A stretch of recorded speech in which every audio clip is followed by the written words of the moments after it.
Crackdowns can backfire. President Mugshot should know. Americans are frightened and disgusted by a rising tide of political violence. But don't worry, says the White House, we're all safer now that Jimmy Kimmel is off the air. Different people will surely have different opinions of Kimmel's comments regarding the tragic and despicable murder of Charlie Kirk. Personally, I think it was somewhat irresponsible for Kimmel to spend less than a minute seeming to speculate on the shooter's motives. I think it was somewhat more irresponsible for the president, vice president, and senior members of the administration to spend several days indulging in similar speculation. But one clear sign that the specifics of Kimmel's remarks are beside the point is that Donald Trump himself didn't even mention them. In his Truth Social victory lap celebrating Kimmel's removal from the ABC lineup, the president ignored political violence entirely. Instead, he demanded that NBC follow Disney's lead and fire Seth Meyers and Jimmy Fallon, two late-night hosts who have, even by the snowflake standards of right-wing culture warriors, said nothing controversial over the last week.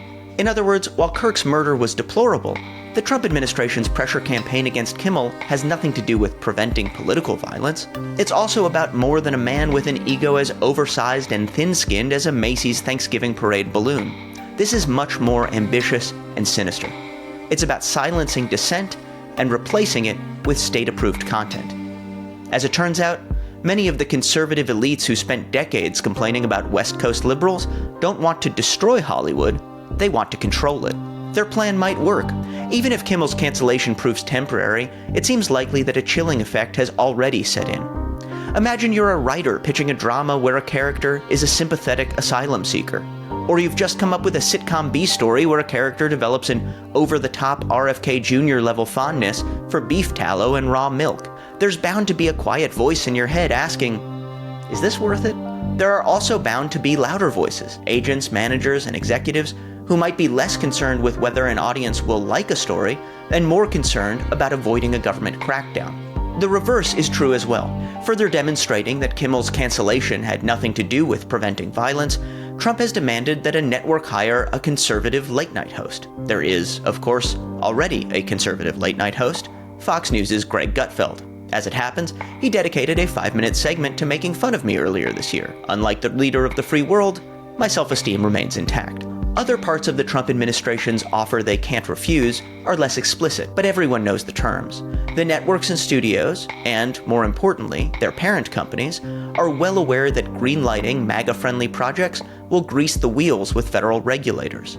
It's not hard to imagine Apple TV picking up a right-wing show to influence trade policy, or Amazon Prime overspending on a documentary because Jeff Bezos thinks it will pave the way for more Blue Origin flights. But as dangerous as this moment is for free expression in America, the administration's comedy culture war may prove more difficult to win than it thinks. After all, if suppressing the ideas of those with controversial views were easy, Donald Trump wouldn't be president. If there's anyone who ought to understand the power of being rejected by the establishment, it's him. Right now, big media companies are feeling massive top-down economic pressure to bend to Trump. But consumers have economic power too. And already, many are canceling Disney Plus and Hulu subscriptions until Disney puts Kimmel back in its lineup. In trying to convince Kimmel's bosses to kick him off the air, FCC Chair Brendan Carr said, "We can do this the easy way, or we can do it the hard way." But consumers, voting with their wallets, may prove that there is no easy way. The only real choice is between cowardly and courageous. Even if Trump's big government pressure campaign does succeed in bringing some of the biggest entertainment giants to heel, that doesn't mean the talent they employ will simply disappear. Ironically, one group of entertainers has already proven that small-scale media companies aren't just better equipped to resist pressure, but are also highly profitable business ventures. That group is comedians spurned by the liberal establishment. Shane Gillis was fired as an SNL cast member for offensive comments, became a podcast superstar, and returned in triumph as a host last year. In 2022, Louis C.K., still persona non grata on television after allegations of sexual misconduct, won a Grammy for a stand-up special he produced himself and sold directly to fans for $7.99. Then there's the Joe Rogan cinematic universe, which became wildly popular, especially among young men, in part by positioning itself as the tell-it-like-it-is counterweight to corporate media and PC scolds. Like it or not, During the Biden years, there was a market for right-leaning comedy that wasn't being addressed by the TV networks. That's likely to be even more true for left-leaning comedy during the Trump era.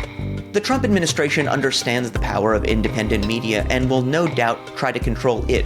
The news that MAGA loyalists may soon own TikTok should worry anyone interested in the free expression of ideas.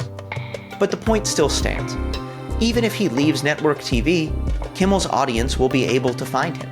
And if being targeted by Trump turns him from establishment figure to underdog, that audience is likely to grow, especially if entertainers and comedians speak up quickly and use their platforms strategically. It's encouraging that comedians and stars, Mike Birbiglia, Wanda Sykes, Mark Maron, Gene Smart, Billy Eichner, and many others, rushed immediately and publicly to Kimmel's defense. More celebrities should join them. And along with defending free speech, they should aggressively promote the talent and content that might otherwise fall victim to Trump's right-wing cancel culture. Finally, if you happen to be a leader of the less than wildly popular Democratic Party, the Trump administration just gave you the perfect opportunity to reclaim the mantle of free speech. At a time when it seems like Americans can't agree on anything, the First Amendment remains extremely popular. 77% of Americans say press freedom is important to society.